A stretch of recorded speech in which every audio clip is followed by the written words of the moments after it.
वो एक्सपेक्ट कर रहे थे कि वो खेल पाएंगे, लेकिन सिर्फ एक मुस्तफ़िज़ुर रहमान उनको मौका मिला है, वो भी कोलकाता नाइट राइडर्स जो हैं उनकी टीम में। लेकिन बहुत प्रेशर आ रहा है उनके ऑनर्स के ऊपर, ख़ास तौर पे शाहरुख खान उसको टीम को देखते हैं कि इनको निकाला जाए।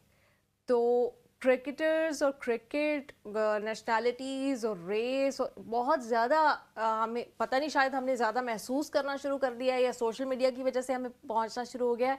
पाकिस्तानी प्लेयर्स को तो उन्होंने पहले ही आउट कर रखा था, अब बांग्लादेश के प्लेयर्स जो हैं वो आउट हो गए। कुछ अरसे बाद शायद अगर कुछ हो तो अफ़गान प्लेयर्स, वो भी बामुश्किल राशिद खान ही शायद खेल रहे हैं, फिर श्रीलंका भी आउट हो जाएगा।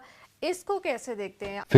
फिज को मिनी ऑक्शन में लिया था अबू धाबी में केकेआर वालों ने 9.2 करोड़ में। बड़ी इंटेंस किस्म की इनकी ना ऑक्शन बैटल चली थी अगेंस्ट चेन्नई सुपर किंग्स। ठीक है, फिज को हर कोई लेना चाहता है because of his death bowling expertise.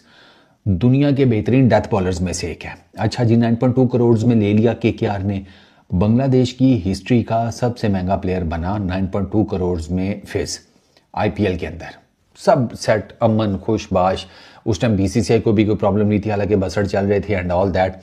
खैर जी, वो अमन शांति के साथ वो सब हो गया, चला गया फिज। और आपको मैं मजे की बात बताता हूँ, आईसीसी ने भी एक चीज रखी हुई है कि जब आईपीएल हो रहा हो तो कोई भी दुनिया का क्रिकेट टूर्नामेंट आईसीसी के पास ना हो इन दिनों में, या इधर जितनी बड़ी टीम्स हैं उनके मैचेस नहीं होते आईपीएल के दौरान, ऑस्ट्रेलिया के, इंग्लैंड के। ठीक है जी, तो वो कहते हैं जी आईपीएल इतना मतलब कि रिच है, इतना पॉपुलर है, इन दौरान कोई वरना सीरीज भी नहीं करते हैं लोग। तो यही बात है कि मतलब जितनी देर तक उधर पैसे ज्यादा जनरेट हो रहे हैं, हर बंदे का दिल करेगा उधर खेलूं, और ऐसी उनकी ताकत है, वो सुपर पावर है क्रिकेट की। बीसीसीआई का जो है 18,000 प्लस जो है नेटवर्थ है बीसीसीआई की।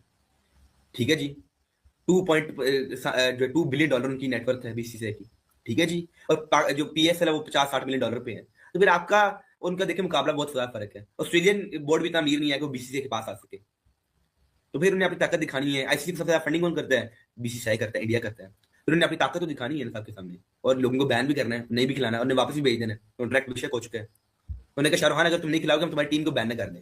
उन्होंने ऐसे मतलब कि वो धमकी लगा लेते हैं, तो उन्हें कोई फर्क नहीं पड़ता कोई आ रहा है कोई जा रहा है। कि आईपीएल में केकेआर वाहिद टीम है कि जो किसी भी चीज को देखे बगैर प्लेयर को सिलेक्शन करते हैं, और उसमें मुस्तफिजुर थे। मुस्तफिजुर को जो है वो रिलीज करने का बीसीसीआई ने फौरी तौर पर कहा है। मैं आपको बता रहा हूँ ना कि वो पॉलिटिकल बेस पे ये फैसला लिया गया है। ये मतलब इसमें मुस्तफिज अगर खेल रहा था जब केकेआर ने उसे लिया, क्या उस टाइम बीसीसीआई को नहीं पता था कि ये बांग्लादेशी प्लेयर है? नहीं नहीं नहीं, तब तक कोई इशू नहीं था। अभी रिसेंटली एक इशू हुआ है वहां पे कोई वो ठीक है, वो समझ गए ना हाँ मैं ठीक है, मैं समझ। बांग्लादेश में हिंदुओं के साथ कुछ इस तरह के इंसिडेंट हुए हैं, तो उस पर मुस्तफिजुर रहमान को भी केकेआर से वो सेलेक्ट हुए थे, उनको लिया था, तो उनको हटा दिया है वहां से, उनको रिलीज कर दिया है। तो मुझे लगता है कि बांग्लादेश, मैं आने वाले टाइम का बता देता हूं भाई, मुझे लगता है कि बांग्लादेश भी अपने मैच श्रीलंका में खेलेगा। माना पाकिस्तान से इंडिया के ताल्लुकात कभी भी सही नहीं रहते, लेकिन दूसरे मुल्कों के साथ भी ऐसा हुआ तो ये आवाज बहुत दूर तक जाएगी। बैन मुस्तफिजुर रहमान को किया गया, वो खिलाड़ी है बांग्लादेश का। किसने किया? इंडिया ने, आईपीएल से किया। लेकिन टके हमारे पाकिस्तानी मीडिया को ऐसा कौन सा कीड़ा तंग कर रहा है जो उछल रहे हैं मुस्तफिज को क्यों बैन किया, मुस्तफिजुर को क्यों बैन किया? हम बांग्लादेशी पाकिस्तान आपस में भाई भाई है। बांग्लादेशियों, इंडिया इस वर्ल्ड क्रिकेट का अब्बू है, मैं आपको बताना चाहता हूं। हम तो भाई एज अ पाकिस्तानी आपको सच बताऊंगा, हम तो भिखारी भाई इंडिया के तल्ले करते हैं, हमें आईपीएल में ले लो, ठीक है। और अब पाकिस्तान के बहकावे में आके अगर बांग्लादेश ये फैसला करता है कि हमने वर्ल्ड कप 2026 इंडिया में जो है वो नहीं खेलने जाना, तो ये सबसे बड़ी बेवकूफी होगी। और वो ये है कि जनाब मुस्तफिजुर रहमान पे बैन लगा दिया गया और उनको रिलीज कर दिया गया फ्रॉम केकेआर, लेफ्ट हैंड जो बॉलर है बांग्लादेश की तरफ से। रीजंस क्या बनी है, और बीसीसीआई समझ नहीं आ रही। सना भाई मेरे साथ मौजूद है, क्वेश्चन ले ले, फिर मैं आपसे पूछता हूं कि बीसीसीआई की समझ नहीं आ रही यार, प्रेशर में कर रहे हैं या उनको ये लग रहा है कि भाईजान आईपीएल लोग नहीं देखणगे, या उनको ये लग रहा है कि यार विदाउट बांग्लादेशी, ऑल्दो के भी एक ही प्लेयर था, कि उससे भी जो है ना वो मामला चल सकते हैं। या लोगों ने मैसिव लेवल पे जो है वो बाइकआउट किया? क्योंकि कल हम देख रहे थे, मैंने कुछ वीडियोस भी आपको शेयर की थी, तो बांग्लादेश में भी काफी वैसे हेट्रेड अब शुरू हो चुका था इस मामले में। रिजीम चेंज हुई है ना जब से, सना भाई, वो कहते हैं ना पंजाबी, जो जज्बात बदल गया, हालात बदल गए, वो वाला सिस्टम हुआ है। अब आपको क्या लगता है कि जो बीसीसीआई को इतना इंटरवीन करना पड़ा? भाई जो इंडिया ने कल कर दिया, तबाही मचा के रख दिया बांग्लादेश के भाई अंदर, और दूसरा पाकिस्तान के अंदर, पाकिस्तान के जर्नलिस्ट के हुआ टाइट कर दिए, क्योंकि कल मुस्तफिजुर रहमान को आईपीएल से बैन कर दिया गया। उसके अलावा भाईजान अब पाकिस्तान के जर्नलिस्ट कह रहे हैं इंडिया का नाम हमारी पाकिस्तान की शर्ट पे नहीं आना चाहिए, उसके साथ इंडिया का लोगो नहीं आना चाहिए, और उसके साथ जो इंडिया का T20 वर्ल्ड कप का स्काउट है, उन्होंने भाईजान कल तबाही मचा के रख दिया, 3 सेंचुरियां। सबसे पहले बात करते हैं मुस्तफिजुर रहमान, जो कि बांग्लादेश का प्लेयर है, आईपीएल खेल रहा था।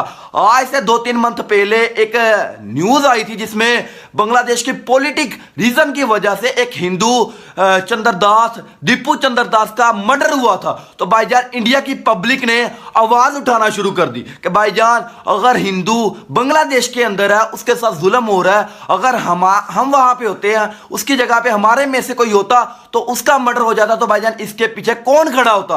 तो इंडिया की पब्लिक ने जो आवाज उठाई, बीसीसीआई ने भाईजान उसके ऊपर रद्दे अमल दिया, और बांग्लादेश का जो प्लेयर है मुस्तफिजुर रहमान, एक बिका था इंडिया की प्रीमियर लीग के अंदर, तो भाईजान उसे वहां से निकाल दिया गया, बैन कर दिया गया। पाकिस्तान के साथ अब बांग्लादेश के प्लेयर भी भाईजान आईपीएल से बैन कर दिए गए हैं। कि बीसीसीआई ने हाल ही में आईपीएल से रिलीज करने का कहा है मुस्तफिजुर रहमान को, जो बांग्लादेशी क्रिकेटर है, तो आपका इसके बारे में क्या ख्याल है कि कैसा फैसला है? ये फैसला मुझे लगता है बीसीसीआई का बहुत अच्छा फैसला है, क्योंकि इंडियन अवाम जो है ना, वो इस तरह की अपनी कंट्री पे या इस तरह की कोई भी ऐसी चीज़ पे कॉम्प्रोमाइज़ बिल्कुल भी नहीं करती। और एक बीसीसीआई का बहुत अच्छा फैसला है। अगर मुस्तफिजुर रहमान जो है वो बहुत बड़ा नाम है, बहुत अच्छा क्रिकेटर है बांग्लादेश का, और बांग्लादेश का और इंडिया के जो इस टाइम बॉर्डर पर भी चल रहे हैं इशू, और जो ओवरऑल उनके चल रहे हैं क्लैशेस चल रहे हैं, वो बहुत हाई लेवल तक जा रहे हैं। अगर बांग्लादेशी क्रिकेटर वहाँ पर जाता है और वहाँ पर कोई भी अवाम वहाँ पर कोई तोड़ फोड़ करती है, कोई नुकसान करती है, कोई भी ऐसा कोई सीन क्रिएट होता है, तो उसके लिए इंडिया के लिए कह लें कि वे बहुत ही चैलेंज को सामना करना पड़ेगा। उससे बेहतर है कि उनके साथ उससे वो रिलीज कर देना ही इंडिया का, मुझे लगता है कि फैसला बहुत अच्छा है। और थोड़ी देर पहले ये ब्रेकिंग न्यूज आई है कि बीसीसीआई ने केकेआर को कहा है कि बांग्लादेश के फास्ट बॉलर मुस्तफिजुर रहमान को अपने स्क्वाड से रिलीज कर दिया जाए और उनको आईपीएल खेलने से रोका। भारत की क्रिकेट में सियासत लाने की रवायत बरकरार, बांग्लादेशी खिलाड़ियों पर भी आईपीएल के दरवाजे बंद। बीसीसीआई ने आईपीएल फ्रेंचाइजर के केकेआर को बांग्लादेशी प्लेयर मुस्तफिजुर रहमान को रिलीज करने का